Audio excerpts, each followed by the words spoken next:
Well, inflation is at a 40-year high. I don't have to remind you of that, right?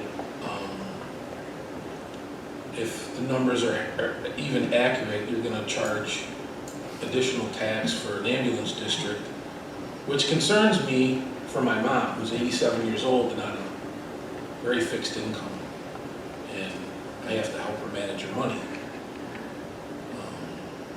About a year and a half ago, she moved in with me, and it's hard for a woman with a fixed income, a very low fixed income, by the way, to make ends meet. So some of the questions I have, and I know I'm not going to get an answer, but some things to think about before you're voting on whether or not you're going to have an ambulance district.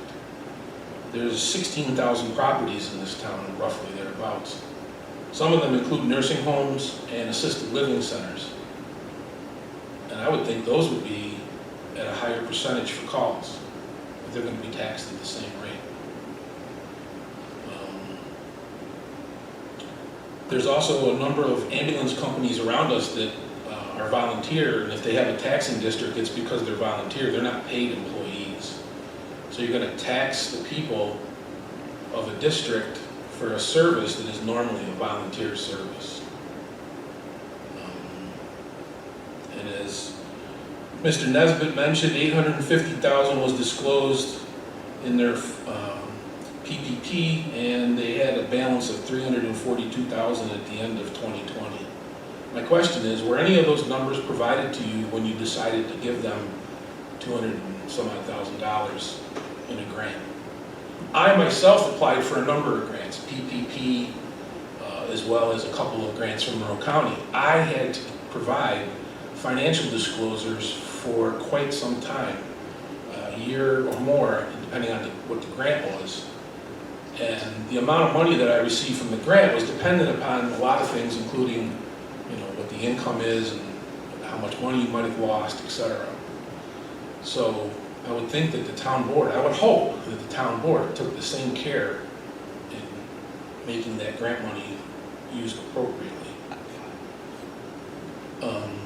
There's a lot of other things that are going on in the town. You got the Sandbar Park, you got the highway department's going to need a building, you got $31 million for the sewer district, and honestly I can't remember them all. But they're all hitting at a 40-year high in inflation. I don't see this town board looking at how they can reduce expenses. I see how we're spending money, my money, your money, and 40-some thousand residents' money.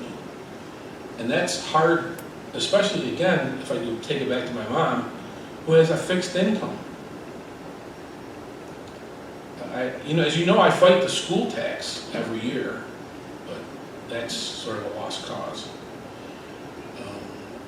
As you probably also know, I was in a video from the Webster Republican Committee talking about low taxes, and I actually now am embarrassed to actually have said that, because I don't think any of you on this board really understand what that means, to try to keep taxes low.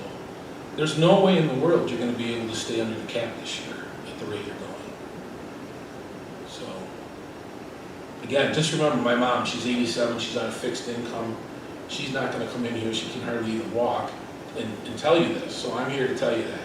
And there's a lot of other 87-year-old Italian grandmothers and grandfathers and people in town that are on fixed incomes and want you to be very judicious with their money, and I ask for that respect.